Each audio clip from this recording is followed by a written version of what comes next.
Well, is everybody here? Come here, raise your hand. Well, I want to thank Peggy for inviting me here to do this talk about Windblown. And it's been a lifelong passion, as most of you know.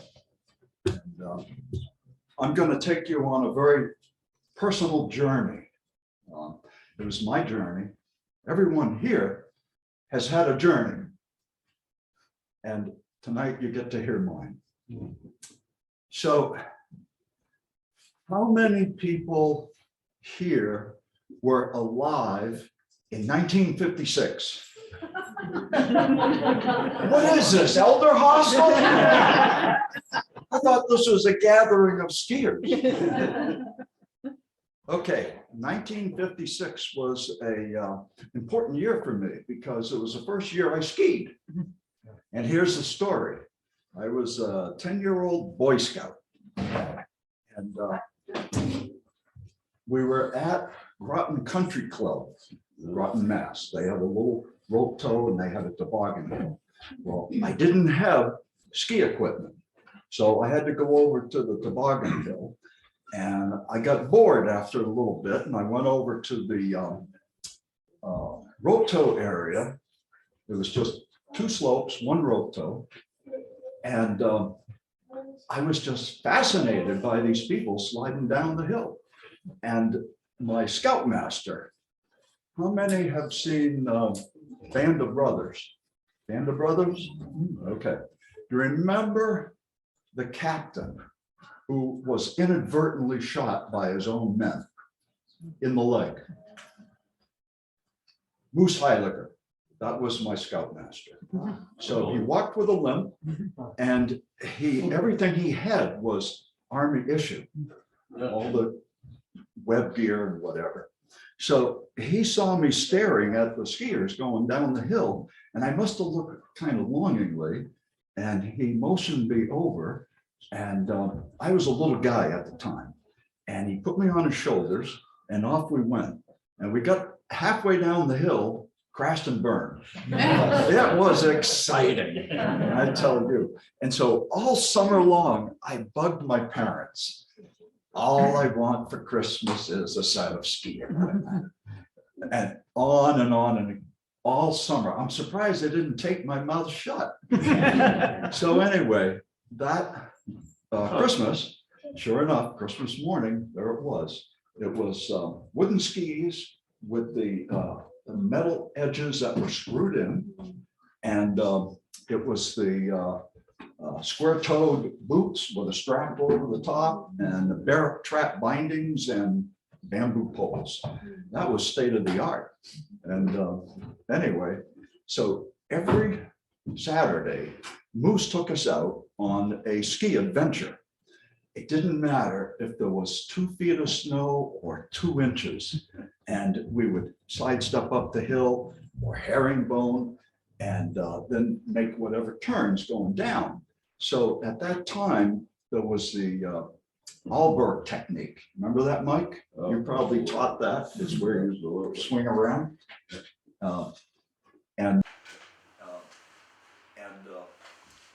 We also learned the snow plow and the stem turn. This fancy parallel stuff, well, that doesn't fly. And so I just fell in love with skiing and did it just as much as I possibly could. There were rope tow areas around up at Groton, and we just inhabited those for the winter time. So at the age of 13, I decided the way I'm going to be able to ski every day of my life in the wintertime is if I build and own my own ski area. Yeah, right. How did that play out, Mike? This is Mike Beebe from Temple Mountain, so I can pick on him. And anyway, Goes 2 ways that way. So as soon as I got my license, I was 16 years and 1 day. And I started scouring these hills, because before that, I had got all the topo maps of southern New Hampshire, spread them out in the living room, and I tell you, it was so much more fun looking at contour lines than doing my homework. So I knew where I wanted to check out, but I came to this area and all these hills were taken. Your family was at Temple Mountain. There was Wapack was taken, and Crotchet was taken. So Brookline, right? And so I found this hill in New Ipswich, Barrett Mountain, and it didn't have great lines, but it had something that I thought I could make work. And so I came into this area and I talked to Benny Rice. Anybody remember him? He was a real estate agent. There you go, boom. A long time family in Ringe. His father was Harris Rice, who owned the Franklin Pierce. So Benny connected me with the two landowners. I needed both pieces of property because just one wouldn't do. I needed the piece that was owned by Marion Davis, which had access to the road, and I needed the piece that was owned by Schuyler Hollingsworth from Annette Box, and that was over in Squantum. So I knocked on Marion's door, the old Wapack Lodge. How many remember it? How many were there? Okay, great. Well, anyway, walking into that lodge, it was like stepping back 40 years in time, because nothing had changed. It was old school.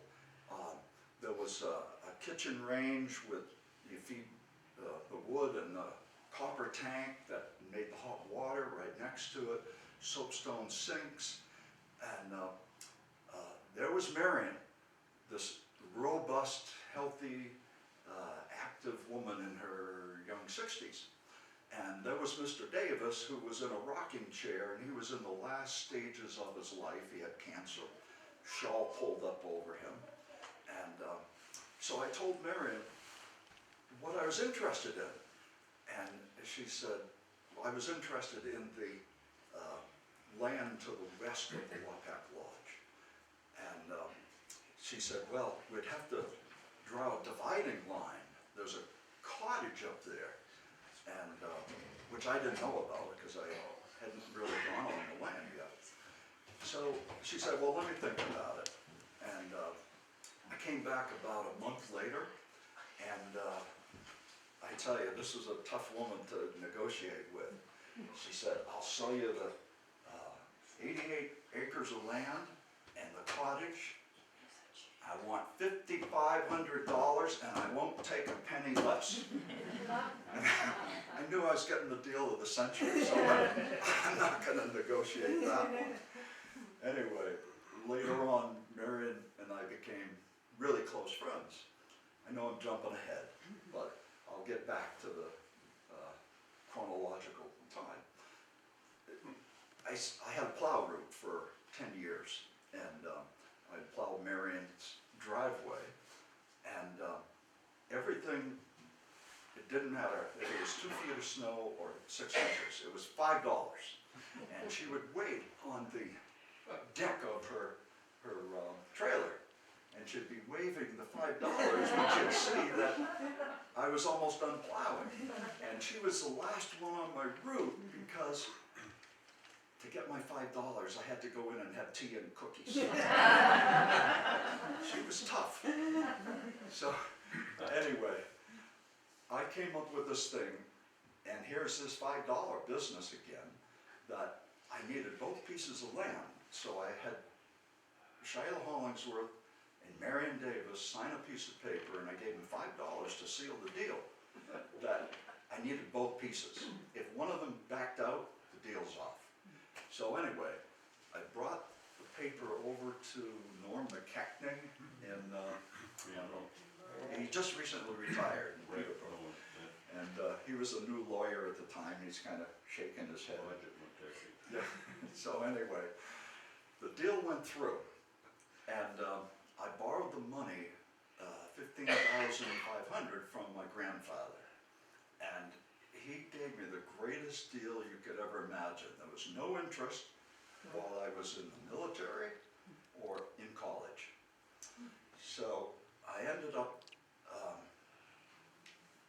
not sleeping well for the next couple nights after the deal passed. I was just, Sorry. it's okay. Yeah. I was just in turmoil because how am I ever going to pay my grandfather back? And what does this mean about my life? It's going to be focused here. So it didn't help out. A couple of weeks later, I got a call from Benny Rice. And he said, how much did you pay for that land over in New Ipswich? And I told him. And he said, you know, my daddy would roll over in his grave if he heard how much you paid for that land. That didn't make me feel so good. Anyway, 2 years later, he called up and he said, you know that worthless hunk of rock you got up on the, I'll give you double what you paid for it. And that's what had happened in land values at the time, just what we're seeing now with land values. And, you know, it takes off. So anyway, there were all these trees in the way of my ski slope. And I had to know what to do about them, so I decided to go to forestry school. And I ended up at Paul Smith's, upstate New York. And there was a ski team, so of course I went out for it, but I tried the Alpine, and I made the B team. The B team doesn't travel, didn't go to Syracuse or Cortland or Cornell and race. You could race at home, but anyway, I tried out for the cross-country team, and son of a gun, I made it. I made the A team, so it'd be at West Point or whatever on the weekends, but here's, I know this town has a lot of Finns. How many Finns do we have here? All right, this is a Finnish story. There was a fellow on the team, his name was Lauri Hakkala, and he never lost a race. I think he was born with skis on. And he was 6'5", 230 pounds, blonde beard down to here. Not quite as long as yours, Boone, but pretty good. And so we'd go out racing, practicing during the week, and he'd start off in 30-second intervals. He'd always catch me.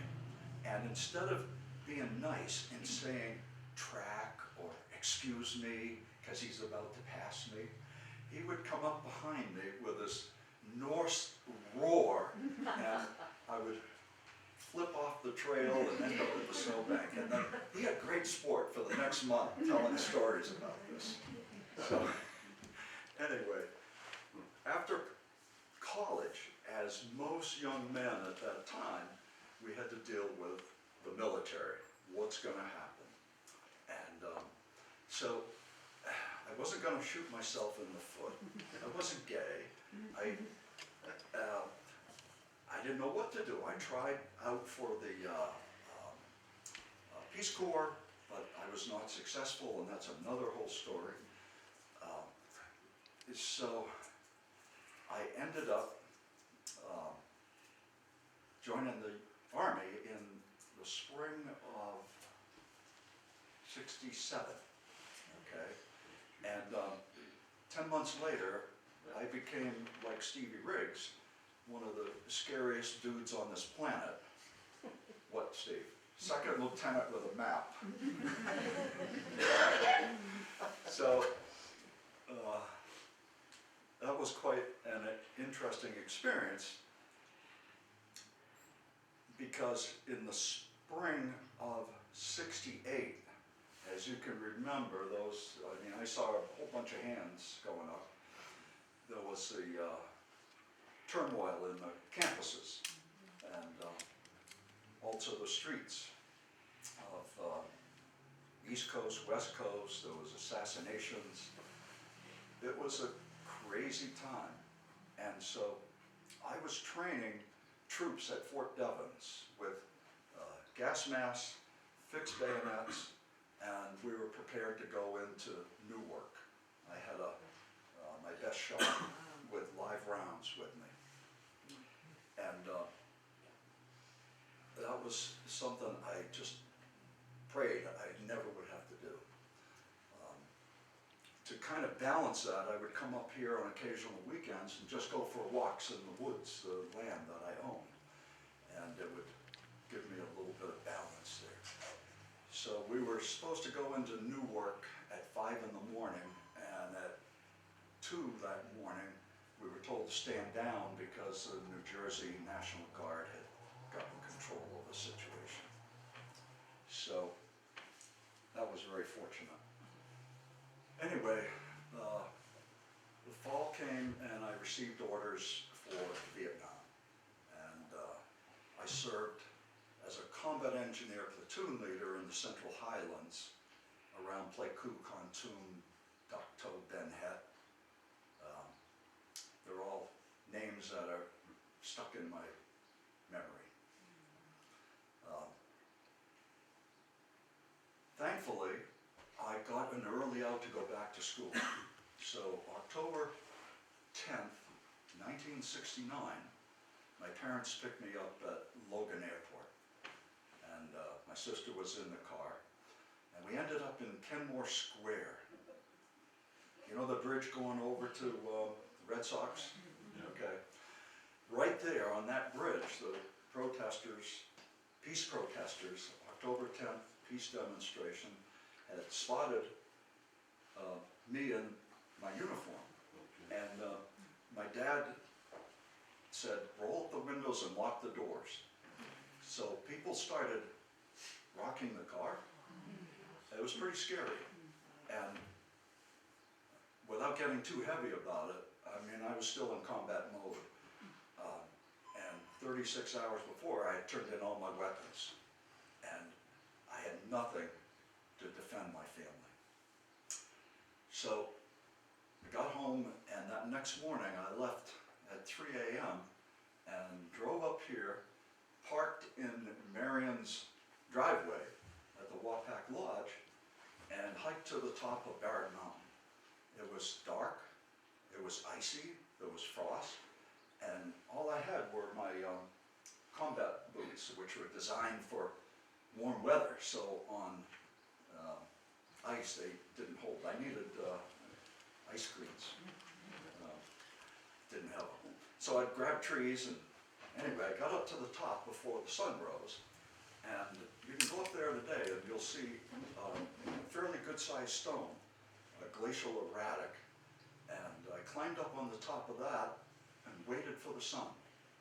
And when it came up, it was a religious experience for me. I gave thanks that I had survived and that I was not wounded. And at that point, I decided, I'm going to make my home here. So, anyway, I got down off the mountain, went back to school, because I had this early out to go back to school. Ended up at UMass, and that's when Kent State happened. Colleges closed down, so I loaded everything I had in my VW Bug and drove up here, parked in Marion's driveway, and we had become fast friends. So there was no road to the cottage, so I would walk up the steps and carry whatever. Marion would show up with loppers, and she would help me push the jungle back that had encroached on the cottage. So this cottage was something that she rented out in the 40s and 50s, and her husband, Frank Robbins, had built this. I never met Frank, but I heard he was quite a storyteller, and I knew him as a carpenter because I worked on what he had built. And was rented for many years by a couple with their kids who were Danish. He was a professor at Harvard. So this was their summertime woods experience. Hadn't been lived in 10 or 15 years. So eventually I put in a road and put in water and septic, and the porcupines had got underneath, and you know what they do. They love to chew. So I had to replace the whatever. So that was 1970. And 1971 was a tough year for me. My father was diagnosed with Lou Gehrig's disease. I'm sure you've all heard of what it is. And I had received orders to return to the Central Highlands of South Vietnam. I couldn't do that. I also realized that now, when I look back, that I had PTSD, and I also had felt guilty that I made it, and two of my best friends did not. Yeah. So, one of the things that my father always wanted was for me to work into the business, which was Jenks Homes in Acton, Mass., and to take it over someday. But my father and I were water and oil, okay? We didn't mix that well. And I got kind of a funny story to tell you. But I was maybe a junior in high school, maybe a sophomore, and I had to stay late, and Katie, it wasn't because I had detention. It was probably, I don't know what it was, but anyway, I missed the late bus. And so I went out to the highway and stuck my thumb out. And sure enough, I saw my dad coming in a pickup truck. And I'm waving. And I got it. So that night at the supper table, I said, "Hey Dad, did you see me outside the school hitching a ride?" "Yeah, I saw you." "Well, why didn't you stop?" "Well, I don't pick up hitchhikers."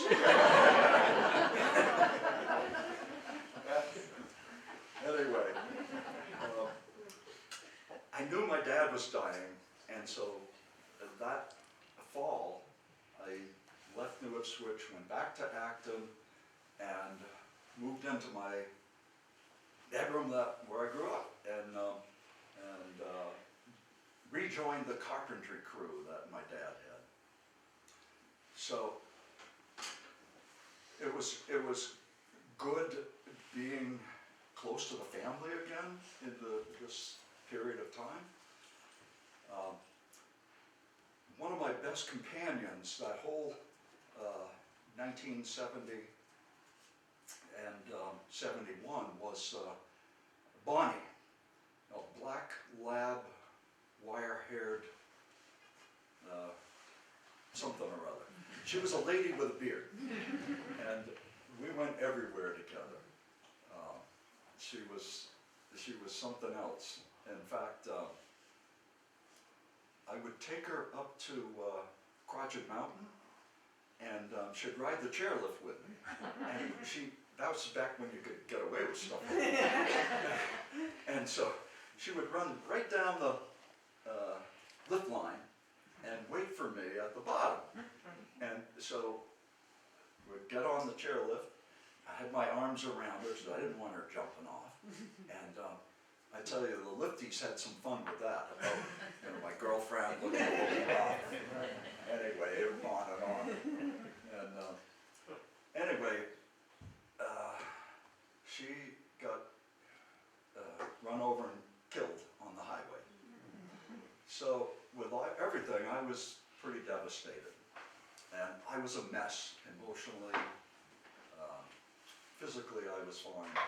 But the thought of having to go back to Vietnam was something I didn't look forward to. So found Bonnie at the town dump.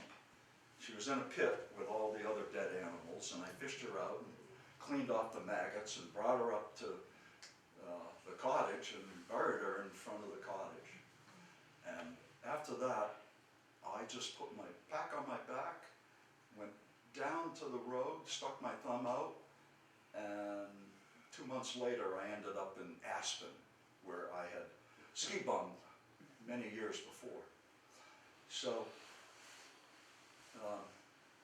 I was just kind of on a journey of looking back and looking ahead and seeing what was there. I happened over to Ashcroft Ski Touring, which is right next to Aspen, up by Maroon Bells. Gorgeous. I don't know if you've seen it, the rocks. Vicki, you've been there? Yes. Yeah, just spectacular. And there was this cross-country area that had immaculately groomed trails, beautiful snow, and they charged for skiing. And I went, wow! At this point, I had decided that building an alpine area wasn't going to work. There were so many hills struggling, going out of business, and the amount of equipment that was needed, snowmaking, the grooming, was not something I was looking forward to. But to have something more ecologically friendly was appealing to me. So this was my aha moment, and I said, I can do this. I can build a cross-country ski area and make it work. So I scooted back home, and it was late January of '72. And we just had a thaw, there was no snow. And I started cutting trails, and of course when I first started, I could cut right close to the ground. But then February and March, it snowed like crazy. It drifted, the wind blew. There was 4 or 5 feet of snow, and so I was on snowshoes after that to cut trails. And you maybe remember that winter, but anyway, a lot of people have asked me, where did you come up with the name Windblown? Okay, it sounds cold, forbidding, whatever. And I often will just pass it off of, well, it's a windy site and it seemed like a cool name. But the truth is that it was a wild, emotional time for me because I had just gotten notice from the Department of the Army that my application for conscientious objector status had come in, and they rescinded my orders to return to Vietnam. I had freedom. I had the ability to look ahead and plan my future and not have somebody else plan it for me. So Windblown and freedom, those came together. So that spring, summer, I was very busy with building a first warming hut. There's now the third version of it, and the first ski shop, and now there's a third version. About the outhouse. And 2 outhouses, 2 outhouses. I'm up to, I think, 16 outhouses now, so I'm thinking maybe on my tombstone, he not only built, but he used. So, anyway, that August, my father came up, and he was in rough shape at this point. The disease had progressed, and so I pick him up, load him into my Jeep, strap him in, and took him for a grand tour of the trails and the buildings and whatever I'd done there. So his comment was, you're gonna have to make your parking lot bigger. Well, Dad, I made it about 10 times now I've made it bigger. In fact, there's a woman over here who tried to convince me not to make it bigger because that meant she'd have to cook more food for the skiers. I ignored her. Anyway, that fall he died. He waited for the day after my mother's birthday. So it was traumatic for the family, for the business, and thankfully my brother-in-law stepped up to the plate and took over what was left of Jenks Homes. And so we all have different ways to grieve. And for me, it was putting my head down and putting the ski area together. So the first winter, I'm doing it all myself. I would rent the equipment and wax the skis because it was wooden waxable skis, Lana skis, Alpha boots, and Tonkin poles. You clutched that. Yeah. So, just to go back a little bit, the money I had earned in Vietnam, that was overseas pay and hazardous duty pay and snakebite pay and well, I don't know, whatever else. But there was a big check and I came home and I gave it to my grandfather and it cleared my debt. So that was kind of cool. And then the power line came through and dropped a bundle in my lap. So I could do this building, but I would still take on part-time jobs and do trading to make things come together. So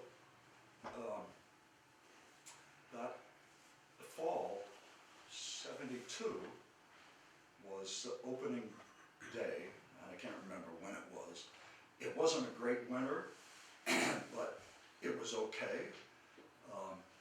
And I was the, what is it, chief chef, cook, and bottle washer or whatever. So, Jack of all trades. jack of all trades. Well, anyway, what the menu was for the skiers, it was peanut butter and jelly sandwiches, granola, fruit, tea, and hot chocolate.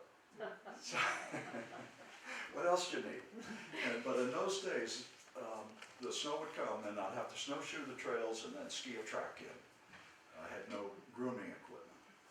So a year later, I went over to Viking Nordic in Vermont and skied on groomed trails. And I said, wow. And so within a week, I purchased a snowmobile and a piece of grooming equipment to set tracks and spread the snow out. And never looked back because grooming was the way to go. So the next winter, 73, 74, terrible winter.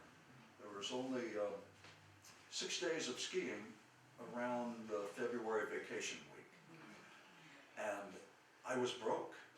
I went to my grandfather and I said, Grandpa, he had numerous businesses. He was just an entrepreneur from way back.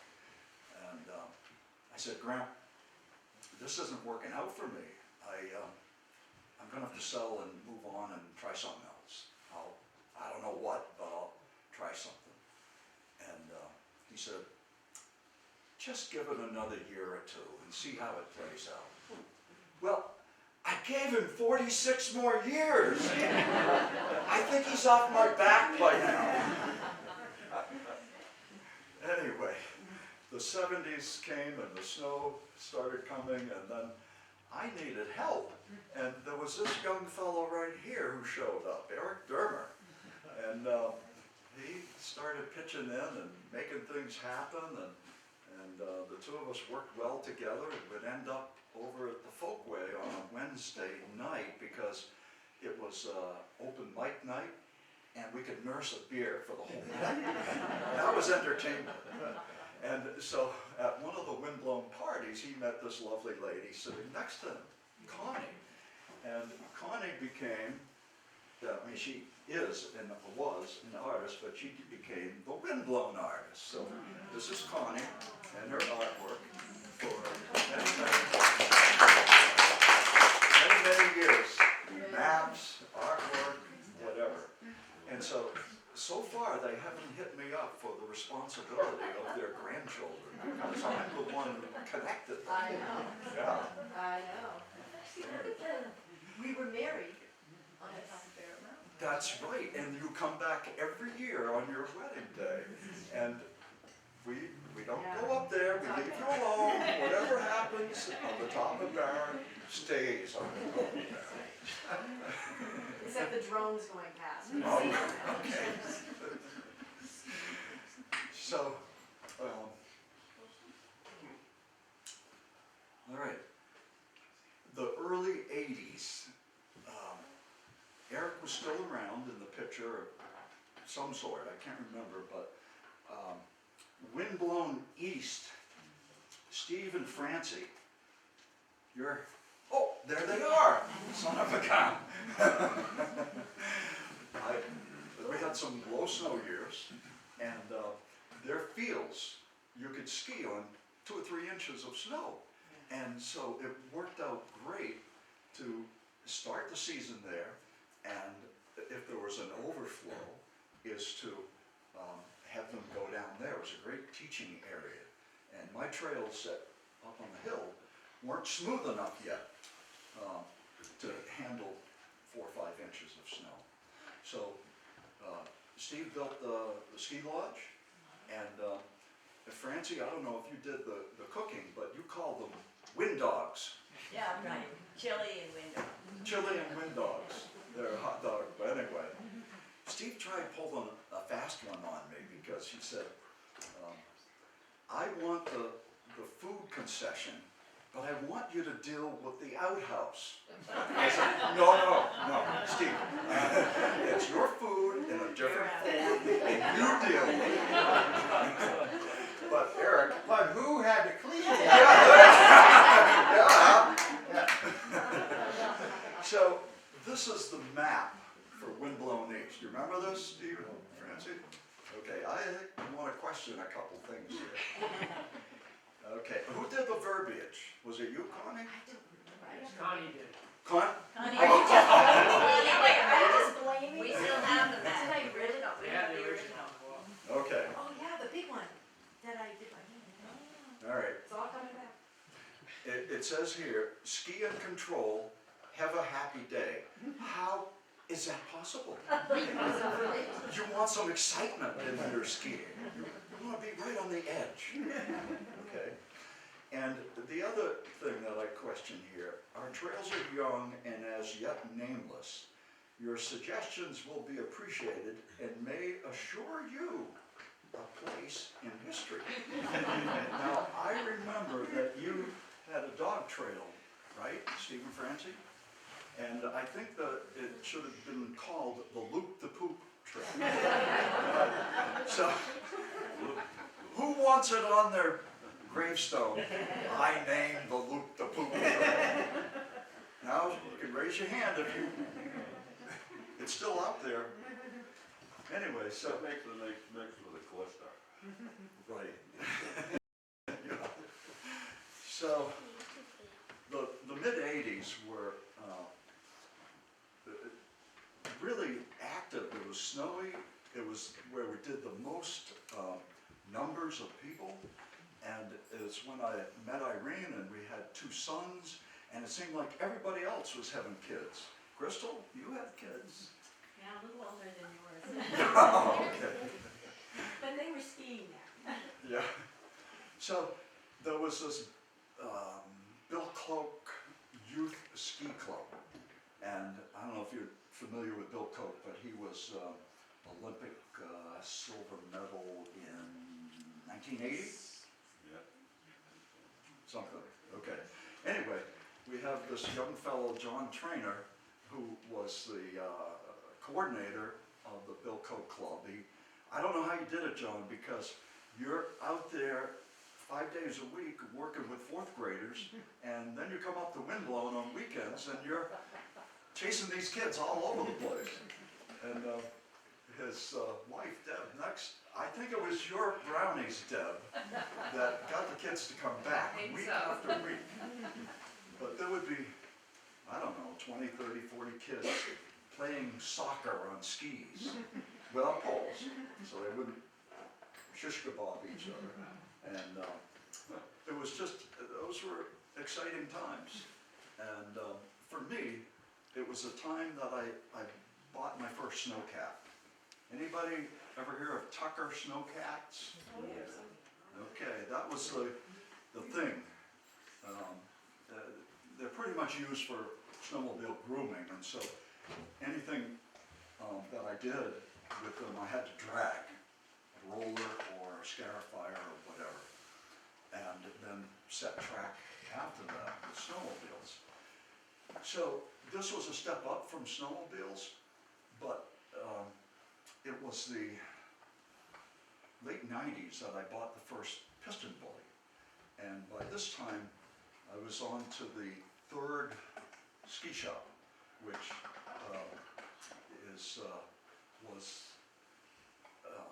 ideally situated for the ski traffic, as rentals coming and the food upstairs. So I got this 95 piston bully with a blade up front, tiller in the back, and my son Andy, he just loved machinery. So he had school the next day. We had a good snowstorm. I was going to run the piston bully that day, and he wanted to go for a ride. He wanted to be the first one to go for a ride. And I said, in the afternoon, after school.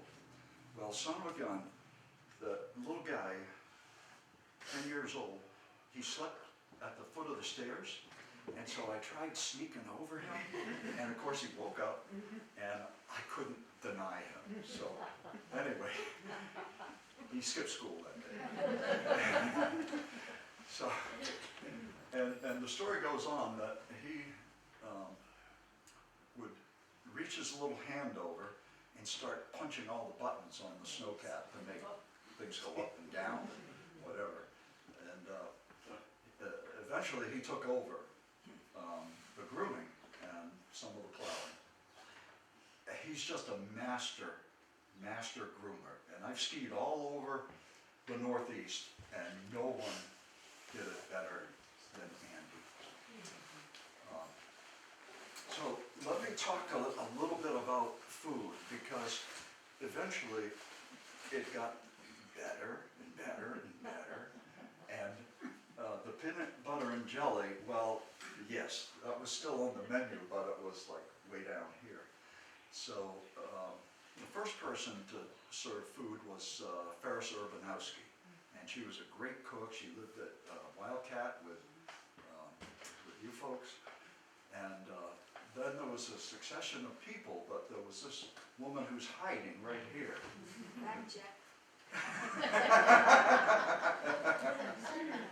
You all know Kitty Wade, and if you don't, you should. So anyway,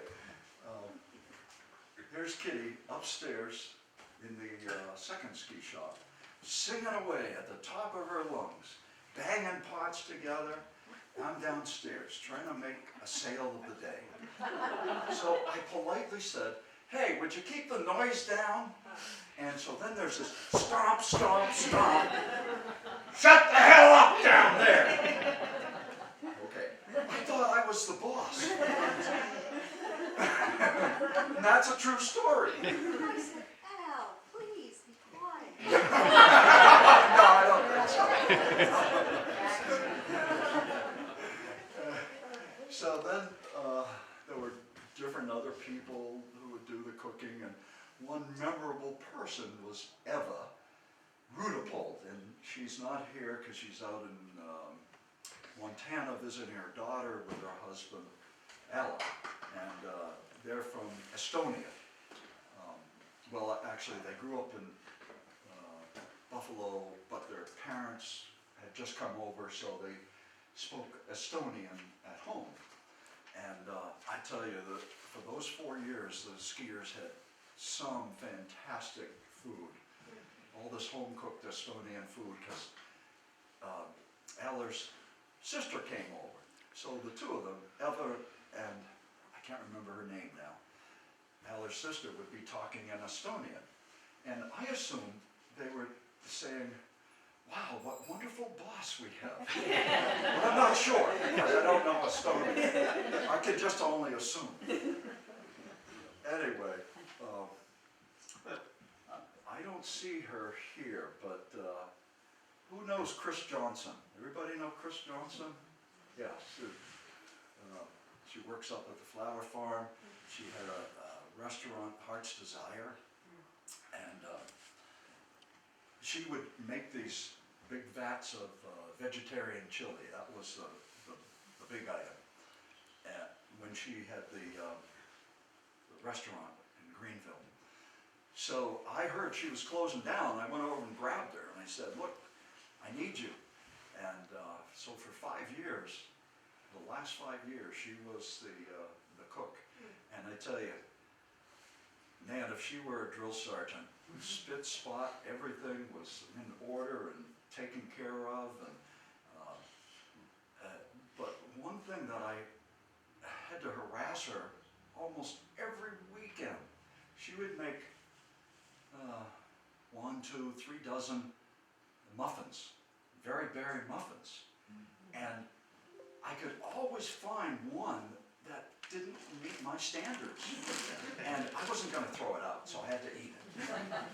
Anyway, she was a fabulous cook, and we had this little slip of paper that Kitty helped us put together that you put your name on it and you put it, your sandwich and what you want on your sandwich and whatever, your soup. And so Chris would get that and make it up, and then once it's ready, she would holler out.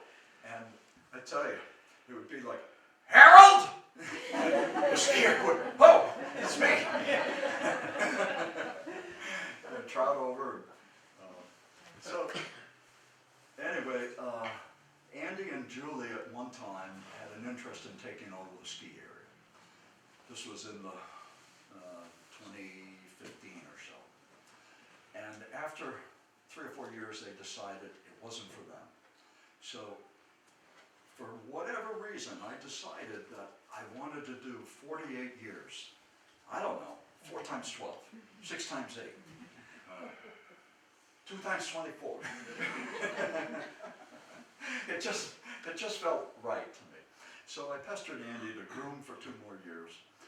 And son of a gun, we had the end of era party. And of course I got harassed a little bit at that. And there was dancing at the end and a lot of food, and it was just the week before COVID hit and the state closed down. And so the timing was exquisite, and the last 2 winters had been lousy, just lousy. I wouldn't have made expenses. So anyway, it's nice to see that there are some folks here that had season's passes. This young fellow right here and his son, who went on to be one of the best racers in New England. And it was a great group of people to work with. People would come to Windblown because they were on holiday. And this was an enjoyable thing that they were looking forward to all week. And at first it would be a hassle answering the phone 50 times on a Thursday. What are the conditions going to be like? And then the internet came, and that made it a lot easier. But it was just a great group of people to work with, and people in the ski industry, like Mike Beebe here. We had a wonderful relationship of working back and forth, and I knew his father over at Hollishoff in Hollis, who had a cross-country place, and there wasn't competition. There was comradeship, where we were trying to help each other and grow the sport.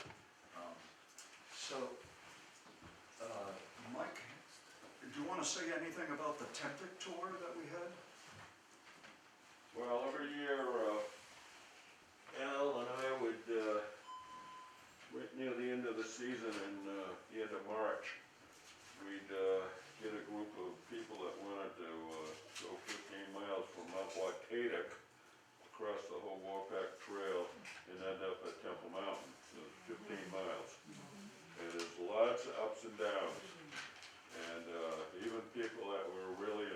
shape.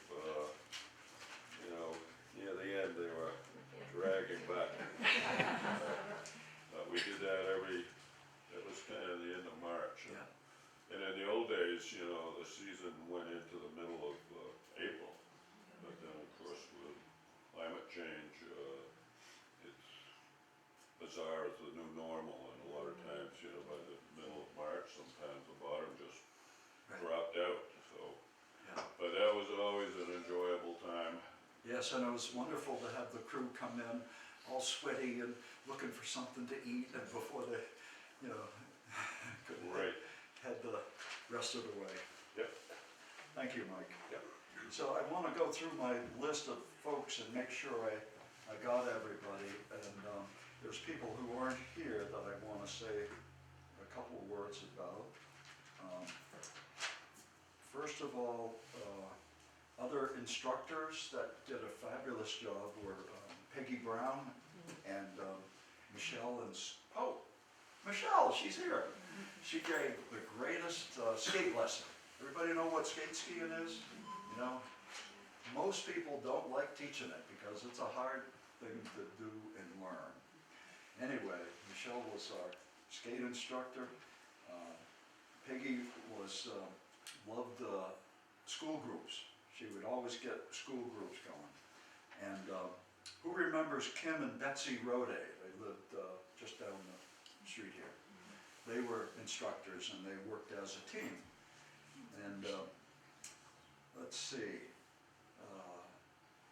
Stephanie and Stephanie Hurley and Bob Bolt, they had 3 daughters, put them all to work. And there was Iris Waite, she ran the shop for 2 years. So she showed up and I handed her the Windblown handbook of rules and regulations. She went home, read it, had 2 questions for me, and then after that I just stood back. I got out of her way. I didn't have to do anything else.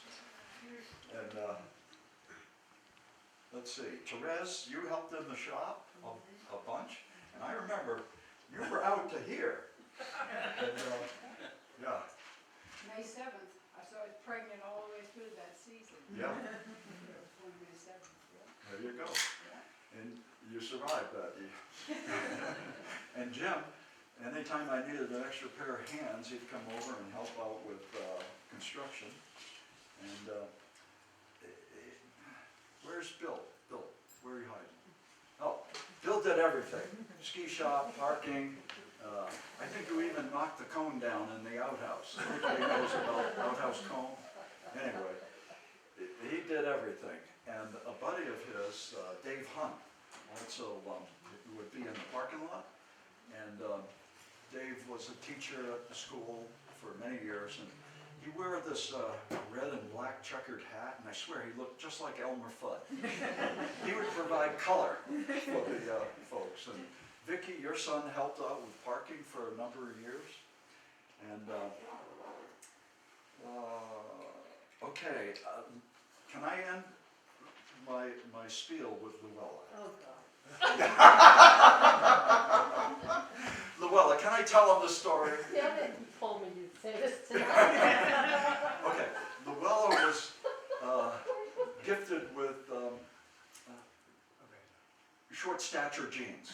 Can I say that? Well, thanks. Yeah. So you had a daughter, Amanda, and we had a son, Tom, and they would play together in the waxing shed. But then there would be times. Apart. Two They were 2 weeks apart. 2 weeks apart, right. And so you were nursing as Irene was nursing Tom, and you were working in the shop. So you put, there was a high, tall desk, and you put Amanda down there, lift your shirt, and lean over and sell tickets.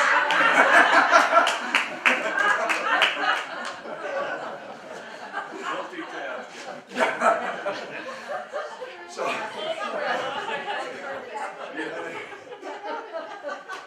anyway, I'm glad the ski air is done. It gives me freedom and time to do other things. And Ski. and ski. Just in the nick of time. And so I hope to live here as long as I can, but you know, as age creeps up and different body things happen, maybe there has to be a limit, and I haven't reached it, so I'm running a small camping operation, using the shelters, the warming hut, and just getting as much skiing in the winter as I can. So that's what it's all about for me, and if I bored you, too bad.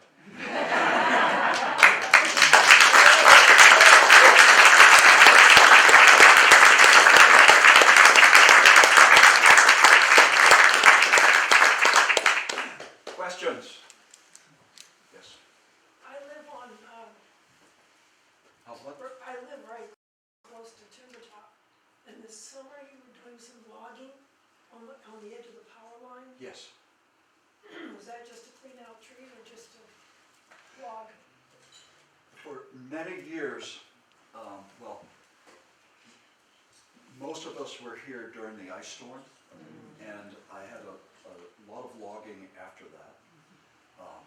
But there was a lot of logging I wanted to do, but I kept big trees for the skiers' pleasure.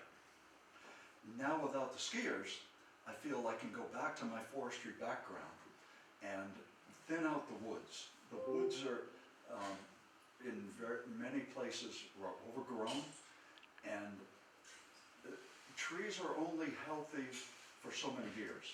And you look at the base when you cut it off, and you can tell on the stump how healthy the tree might have been.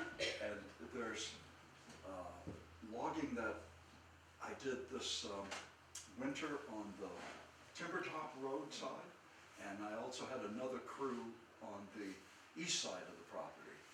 And the second crew did a fabulous job because they had a cut to length where an excavator with a head on it cuts a tree down, it limbs it, it cuts it to length, it chops up all the brush, puts the brush in the trail, the forwarder comes by, packs the brush down, puts the logs on the forwarder, and scoots out. So you don't get this destruction of the trees being debarked on either side. And the brush in the trail, that is a new trail, it gets, it prevents the mud from growing. So that's the way I want to go in the future with logging. And I just got my intent to cut yesterday for next winter. But I also got the bill from for the timber tax. Anyway, any other questions? Now, could you touch on the history of the Windblown cookie? Oh, this guy right here. This is a cookie monster. So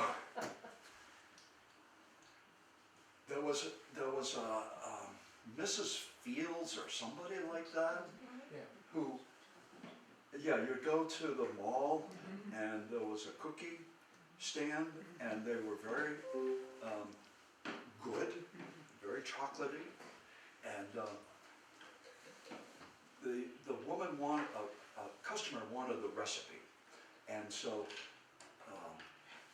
the owner said, okay, that'll be $4 or four, I don't know how it turned out, but the woman was charged like this outrageous amount to get this recipe. So she published it. She figures, well, it's, you know, I paid for it, I can do what I want with it. So we took that recipe and tweaked it a little bit to make it more organic, with healthier products.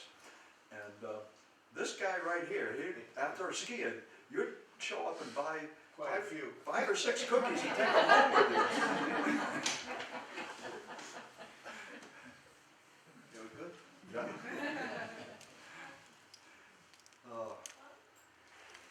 You mentioned the cone or the leg hike.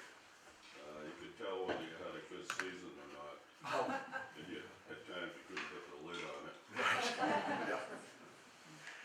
So this is the last trail map, and I'll just set them over here. If anybody wants, you can take one home and you see the trails as they were. So I'm letting a lot of the oh, there he is right there. See, it's close to your heart, Steve. So I'm letting some of the trails grow up, and other trails I'm gonna keep open. And so when people come to stay overnight, they have a place to hike. So